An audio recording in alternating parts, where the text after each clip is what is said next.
যুক্তরাষ্ট্র ও ইরানের মধ্যে দ্বিতীয় দফা আলোচনার জন্য পাকিস্তানে চলছে জোরালো প্রস্তুতি। রাজধানী ইসলামাবাদ রয়েছে লকডাউনের মধ্যে। রেড জোন সহ কয়েকটি এলাকায় সড়ক বন্ধ রাখা হয়েছে। জানা গেছে, গত ২৪ ঘন্টায় একাধিক মার্কিন C-17 গ্লোবমাস্টার উড়োজাহাজ ইসলামাবাদে অবতরণ করেছে। আরও কিছু উড়োজাহাজ আসার পথে রয়েছে।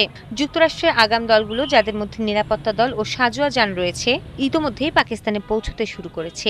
এটি ইঙ্গিত দিচ্ছে যে আলোচনা অনুষ্ঠিত হতে পারে।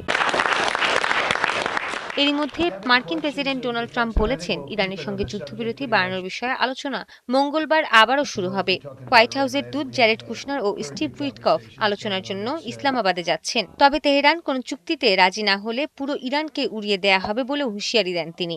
ট্রাম্প বলেন, চুক্তি না হলে ইরানের গুরুত্বপূর্ণ সেতু ও বিদ্যুৎ কেন্দ্রগুলো লক্ষ্যবস্তু করা হবে।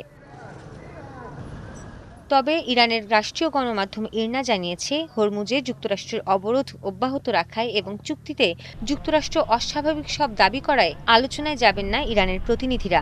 তেহরান জানায়, যুক্তরাষ্ট্রের অতিরিক্ত দাবি, অবাস্তব প্রত্যাশা, অবস্থানের বারবার পরিবর্তন, অনবরত বিরোধিতা এবং নৌ অবরোধকে তারা যুদ্ধবিরতির লঙ্ঘন হিসেবে দেখছে। এদিকে মার্কিন অবরোধ উপেক্ষা করে ইরানের একটি কার্গো জাহাজ ওমান উপসাগর অতিক্রম করার সময় জাহাজটিতে ডেস্ট্রয়ার দিয়ে হামলা চালিয়েছে যুক্তরাষ্ট্র। জানা যায়, ইরানি জাহাজটি থামার সতর্কতা উপেক্ষা করে। তখন যুক্তরাষ্ট্রের গাইডেড মিসাইল ডেস্ট্রয়ার USS প্রুয়ান্স সেই জাহাজটির ইঞ্জিন রুম গর্ত করে সেটিকে সেখানেই থামিয়ে দেয়। এর আগে সোমবার যুক্তরাষ্ট্রের যুদ্ধজাহাজ লক্ষ্য করে ড্রোন হামলা চালানোর দাবি করেছে তেহরান।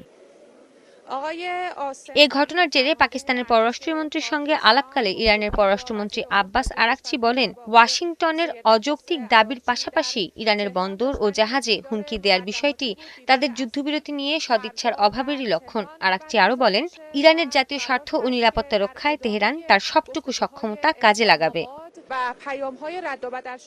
সৃষ্টি ঘটক, ৭১।